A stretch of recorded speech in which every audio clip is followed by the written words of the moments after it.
Imagine this. The U.S. government under the Trump administration is on the verge of becoming one of the largest shareholders in one of the most iconic names in technology, Intel Corp.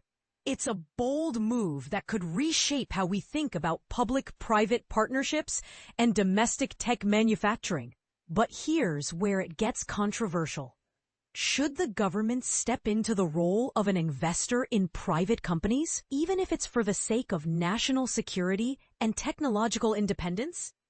As of August 18, 2025, reports surfaced indicating that the Trump administration was actively exploring acquiring a 10% stake in Intel.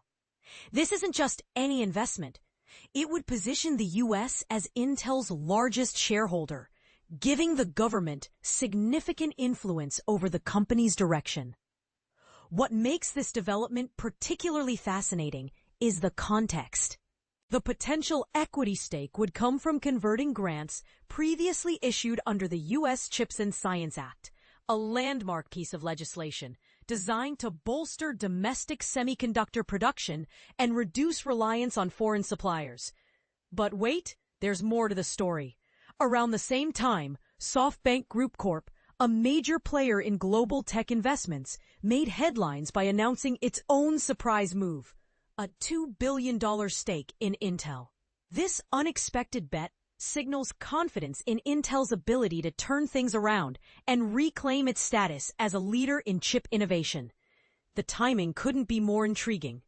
Is SoftBank trying to piggyback on what they see as a government-backed revival plan? Or do they have their own vision for Intel's future? For those unfamiliar with the semiconductor industry, let's break it down. Semiconductors, also known as chips, are the backbone of modern technology. They power everything from smartphones and laptops to advanced military systems and artificial intelligence. However, recent years have seen the U.S. lag behind countries like Taiwan and South Korea in chip manufacturing. This has raised concerns about supply chain vulnerabilities, especially during periods of geopolitical tension. Programs like the U.S. Chips and Science Act aim to address these challenges by incentivizing companies to build factories domestically and innovate locally. This is the part most people miss.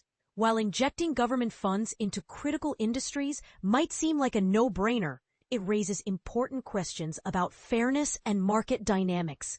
Critics argue that such interventions could distort competition and create inefficiencies.